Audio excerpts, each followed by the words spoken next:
जय हिंद। आप सभी का स्वागत है आपके अपने चैनल प्रीवियस 24.7 पर।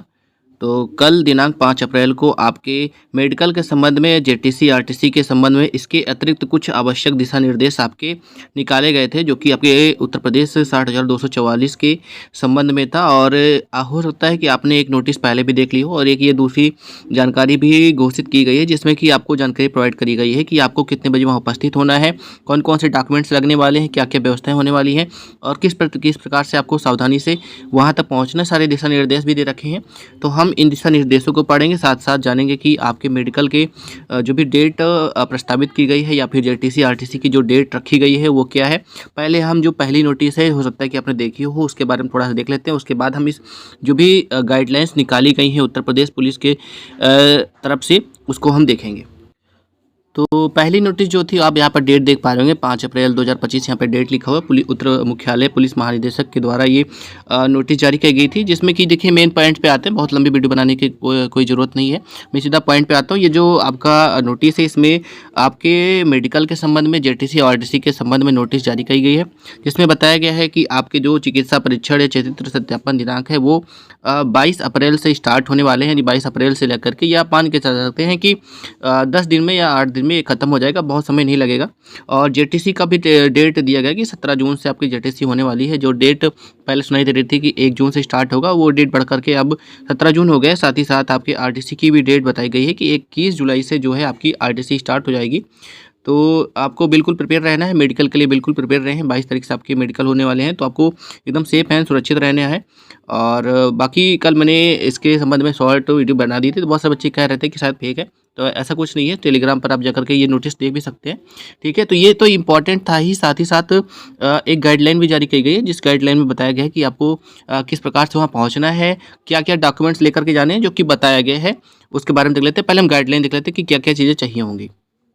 तो वर्तमान समय पे आप जो स्क्रीन पर देख पा रहे होंगे, ये आवश्यक दिशा निर्देश है, जो कि उत्तर प्रदेश पुलिस के महानिदेशक के द्वारा ये जारी किया गया है। इसमें बताया गया है कि आपको क्या क्या चीज़ें लेकर के वहाँ पहुँचनी है, कितने टाइम तक पहुँचने हैं, सारी चीज़ें हैं। और इसमें साथ ही साथ ये भी चीज़ें बताई गई, बहुत सारे बच्चों के कमेंट आ रहे थे कि जो मेडिकल्स होंगे वो कहाँ पर होंगे, क्या होम डिस्ट्रिक्ट में होंगे तो नहीं होंगे। तो सबसे पहले देखिए पॉइंट नंबर 44 में बताया गया, पुलिस आरक्षी पद हेतु चयनित अभ्यर्थियों की चिकित्सा परीक्षा अभ्यर्थियों के गृह जनपद की पुलिस लाइन्स में ही प्रारंभ होगी। चिकित्सा परीक्षा प्रारंभ होने की तिथि के संबंध में अलग से अवगत कराया जाएगा, जो कि डेट अभी आपने देखा था वही चीज़ है। और साथ ही साथ इसे बताया गया कि देखिए होम डिस्ट्रिक्ट में ही आपके मेडिकल्स होने वाले हैं, ठीक है। यानी कि आप जिस जिले में हैं उसी जिले के पुलिस लाइन में आपके मेडिकल्स होंगे। टाइमिंग निश्चित किया गया है कि सुबह 9 बजे तक आपको पहुंचना है। साथ ही साथ बताया गया है कि जो नोडल अधिकारी होंगे वो 9 बजे से पहले ही वहां उपस्थित होंगे। ऐसा नहीं होगा जैसा कि आपने देखा था कि डीबीपीएसटी में क्या हुआ था, डीबीपीएसटी में पूरी डीबी हो जाने के बाद ही नोडल अधिकारी वहाँ पे उपस्थित हो रहे थे। तो ऐसा नहीं होगा इस बार पहले से ही नोडल अधिकारी जो होंगे वहाँ पे उपस्थित होंगे। साथ ही साथ यह बताया गया है कि आपके पीने की व्यवस्था, सारी चीज़ें वहाँ पे बताई गई हैं कि सारी चीज़ें वहाँ पे होंगी। आपकी हेल्प डेस्क वगैरह, यानी आपको कोई किसी प्रकार की आपसे कोई किसी प्रकार की किसी चीज़ का डिमांड करता है, उस तरीके के लिए हेल्प डेस्क वगैरह की व्यवस्था पहले से वहाँ ऑलरेडी की जाएगी। तो बिल्कुल भी टेंशन लेने की ज़रूरत नहीं है कि आप बहुत सारे बच्चे सोच रहे हैं कि शायद इसमें पैसा वगैरह चलेगा, तो ऐसा कुछ होने वाला नहीं। पॉइंट नंबर 48 में देखें तो पॉइंट नंबर 48 में आप देख पा रहे होंगे, लिखा हुआ पुलिस लाइन्स में चयनित अभ्यर्थियों के उपस्थित होने पर चयन सूची में उसके नाम को चिन्हित किया जाएगा। यानी लिस्ट एक तरीके से बता सकते हो कि बाहर लिस्ट लग सकती है, या फिर माइक के थ्रू आपको बताया जाएगा कि ये बच्चे जो हैं वो पास हो गए हैं। ज़्यादातर तो उसमें केवल ये बताते हैं कि कितने बच्चे जो हैं अनफिट हुए हैं, ठीक है। बाकी सारे फिट बता दिए जाते हैं कि बाकी फिट है। फिर महिला अभ्यर्थियों के लिए बताया गया कि जो है परीक्षण दृष्टिगत जनपदीय चिकित्सा में कम से कम वही मतलब महिलाओं के लिए एक महिला वहाँ पे उपस्थित होंगी, महिला चिकित्सक रहेंगी। साथ ही पॉइंट नंबर 15 बताया गया कि चिकित्सा परीक्षण स्तर पर जनपदीय नोडल अधिकारी उपस्थित रहेंगे, जो कि विपद में बताया था। सारी व्यवस्थाएं आपके लिए वहाँ पे उचित रूप से की जाएंगी। बाकी इसमें जानकारी प्रोवाइड करी गई कि क्या क्या चीज़ चाहिए होगी। देखिए यहाँ पे दिया गया है, चिकित्सा परीक्षा स्थल पर उन्हीं अभ्यर्थियों को प्रवेश दिया जाएगा, अभ्यर्थियों को प्रवेश दिया जाएगा जो जिनके जो पास हुए, यानी कि सबको नहीं, यानी कि अगर आप स्वयं अपने परिवार का किसी को लेकर जा सकते हैं तो ऐसा नहीं होगा, ठीक है। केवल आप उन्हीं को ले जाते हैं। बाकी हमें बताया गया कि आपको आधार कार्ड या फिर कह सकते हो कि कोई गवर्नमेंट आईडी आपको लेकर के जाना, जिस पर आपकी लेटेस्ट फोटो लगी हो, और 10 पासपोर्ट साइज़ बताया गया कि 10 पासपोर्ट साइज़ फ़ोटो आपकी होनी चाहिए, ठीक है। फ़ोटो कोई भी चलेगी, आप लेटेस्ट लेकर के जाएंगे ज़्यादा बेटर रहेगा। बाकी अगर आप जो फॉर्म में लगा वो ले जाना चाहें तो वो भी आप ले जा सकते हैं, ठीक है। साथ ही साथ इसमें और भी चीज़ें बताई गई हैं, जैसे कि चिकित्सा परीक्षा स्थल पर चिकित्सा परिषद के सदस्यों, उनके चिन्हित अभ्यर्थियों के ड्यूटीरत पुलिस अधिकारियों, कर्मचारी भर्तियों को अलावा अन्य व्यक्तियों का प्रवेश पूर्णतः प्रतिबंधित रहेगा। यानी कि वही सारी चीज़ें हैं कि और कोई अंदर नहीं जा सकता है। और भी यहाँ पे बहुत सारी चीज़ें दे रखी हैं मेडिकल बोर्ड वगैरह के बारे में, कैसे कैसे क्या होंगे, टॉयलेट वगैरह की व्यवस्था अच्छे से होगी, ये सारी चीज़ें, ठीक है। बाकी लास्ट में बताया गया कि लास्ट में क्या होगा कि सबकी साइन सिग्नेचर होंगे, जैसे कि आपने ड्यूपिस्टी में देखा था, सबके लास्ट में हस्ताक्षर कराए गए थे। जितने भी अधिकारी थे 5 अधिकारियों के हस्ताक्षर हुए थे। सेम इसी तरीके से यहाँ पर भी जितने डॉक्टर्स होंगे, ठीक है, जितनी प्रकार से भी आपकी जाँचें होंगी वो सारे सिग्नेचर करेंगे, उस पर फिट लिख देंगे कि आप पास हो चुके हैं। उसके बाद लास्ट में आपको बता दिया जाएगा कि हाँ फिट हो गए, और बाद में आपसे LIU फॉर्म फिल कराया जाएगा। LIU फॉर्म क्या होता है? LIU फॉर्म में क्या होता है कि उसमें वो वेरिफिकेशन होता है, तरीके से पुलिस वेरिफिकेशन कि आपके हिसाब आपके ऊपर किसी प्रकार से कोई भी मुकदमा वगैरह नहीं है, FIR नहीं है, तो उसमें आपको लिखना रहेगा। अगर आपके ऊपर है तो लिख देना है, छिपाने की जरूरत नहीं है, क्योंकि वो वैसे भी पता कर लेंगे, और अगर आप छिपाते हैं तो वो फॉर्म आपका रिजेक्ट भी कर सकते हैं, ठीक है। तो ये चीज़ें हो गई। साथ ही साथ बहुत सारे बच्चे पूछ रहे थे कि क्या क्या चीज़ें लगने वाली हैं, तो आपको ध्यान से सुनना है क्या क्या चीज़ें लगने वाली हैं। देखिए, चरित्र प्रमाण पत्र के बारे में बात करें तो देखिए, पहला जो चरित्र प्रमाण पत्र है वो आपका प्रधान का लगेगा। दूसरा चरित्र प्रमाण पत्र जो है वो आपका 10th की मार्कशीट लगे, जो जहाँ से आपने कक्षा 10 किया था वहाँ से लगेगी। आप इंटर का है या ग्रेजुएशन लास्ट कहीं से भी पढ़े हो, लास्ट में जहाँ पे भी किया पढ़ा हो वहाँ से बनवा सकते हैं। बाकी अगर आप 10th से बनवाएंगे तो ज़्यादा बेटर रहेगा, ठीक है।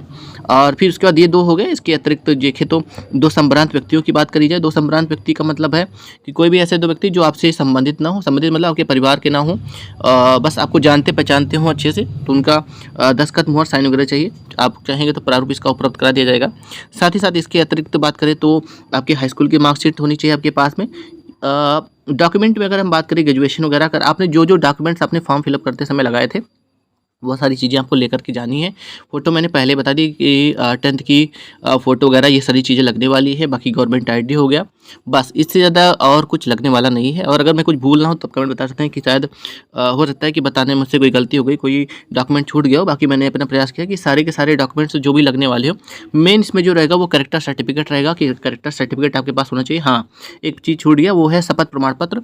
शपथ प्रमाण पत्र आप अपने तहसील में जाकर के, कहीं से भी अपनी तहसील में या किसी भी तहसील से जाकर के आप किसी भी वकील से कहेंगे कि उत्तर प्रदेश पुलिस में उत्तर प्रदेश पुलिस के चयन के लिए जो है आपके शपथ प्रमाण पत्र बनाना है, तो वो बना करके दे देगा। उसका फॉर्मेट पहले से ही पता होता है, तो आपको इसकी टेंशन लेने की जरूरत नहीं। वो आपके 5 मिनट में ही बना करके, 5 से 10 मिनट बना करके आपको आसानी से दे देगा।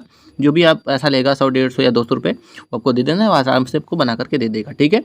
तो ये नोटिस थी, आवश्यक दिशा निर्देश। अभी गाइडलाइंस और भी आएंगी, और जब चूँकि 22 तारीख से आपकी स्टार्ट है, तो 1 हफ्ते पहले जो है आपका एडमिट कार्ड आपको मिलना स्टार्ट हो जाएंगे। तो उम्मीद ये है कि 15 तारीख तक, 15 या कह सकते हो 10 तारीख के बाद या 15 तारीख के आसपास में आपको एडमिट कार्ड आपको आपके थाने के द्वारा प्राप्त हो जाएगा। या तो आपको थाने पर बुलाया जाएगा, या फिर आपको अगर वो उस क्षेत्र में, आपके क्षेत्र की ओर अगर आ रहे होंगे बीट में या ड्यूटी करने के माध्यम से, तो वो आकर के आपको घर तक भी पहुंचा सकते हैं, ठीक है। लेकिन ज़्यादातर उम्मीद ये है कि आपको फ़ोन करके थाने बुलाया जाएगा और आपको वहाँ पे ही एडमिट कार्ड आपको दिया जाएगा, ठीक है।